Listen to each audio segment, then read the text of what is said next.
உலகத்தில் ஒரே மாதிரி முகாமைப்போட 2 பேர் இருப்பாங்கன்னு கேள்விப்பட்டிருப்போம். பல படத்தில் அது மாதிரி பார்த்துருக்கோம். ஹீரோ டபுள் ஆக்ஷன் பண்ணுவார். நம்மள மாதிரியே இருக்கானே, யார் இவன் அப்படின்னு ஆச்சரியப்படுவாங்க. மோஸ்ட்லி அவங்க ஐடென்டிக்கல் ட்வின்ஸாக இருப்பாங்க. சின்ன வயசில் பிரிஞ்சு போயிருப்பாங்க. அப்புறம் கிளைமேக்ஸில் ஒன்று சேர்ந்துருவாங்க. இது மாதிரி நிறைய படங்கள் வந்திருக்கு. எம்ஜிஆர் நடித்து வந்த எங்கள் வீட்டு பிள்ளையிலேருந்து இப்போ வர நிறைய படம் இந்த ஃபார்மேட்டில் வந்திருக்கு. இதில் சில மூவிஸ் மட்டும்தான் சம்மந்தம் இல்லாத 2 பேருக்கு ஒரே மாதிரி ஃபேஸ் கட் இருக்கும். வேறு வேறு ஆட்களாக இருப்பாங்க. ஆனால் ட்வின்ஸ் மாதிரி இருப்பாங்க பார்க்குறதுக்கு. அப்படி வந்த ஒரு மூவி பற்றி தான் இன்றைக்கி வீடியோவில் நம்ம பார்க்க போகிறோம். Welcome to film puff. 1982 AVM ப்ரொடக்ஷனில் எஸ்பி முத்துராமன் சார் டைரக்ஷனில் நம்ம ரஜினி சார் டபுள் ஆக்ஷனில் நடித்து வந்த படம் தான் போக்கிரி ராஜா. இதில் ஹீரோயினோட அப்பா மர்மமான முறையில் இறந்து போவார். அதுக்கு ஹீரோ தான் காரணம்னு நினச்சிட்டு இருப்பாங்க ஹீரோயின்.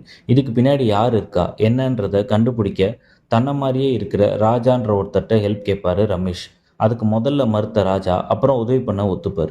இதுக்கப்புறம் யார் கொண்டாங்க, எப்படி அவங்கள கண்டுபிடிச்சி தண்டனை வாங்கி தராங்கன்றது தான் கதை. அண்ட் இதே மாதிரி ஸ்டோரி லைனில் 1989 சேம் ரஜினி சார் நடித்து வெளிவந்த படம் தான் ராஜாத்தி ராஜா. இந்த படத்தில் தான் அப்பாவை யாரோ கொன்று இருக்காங்க, அவர் இயற்கையாக சாகலைன்னு தெரிஞ்சு அதை கண்டுபிடிக்கணும்னு தன்னை மாதிரியே இருக்கிற சின்ராஸ்கிட்ட ஹெல்ப் கேட்பாரு ராஜசேகர். இன்னோசென்ட்டாக இருக்கிற சின்ராசு அதுக்கு ஒத்துப்பார்.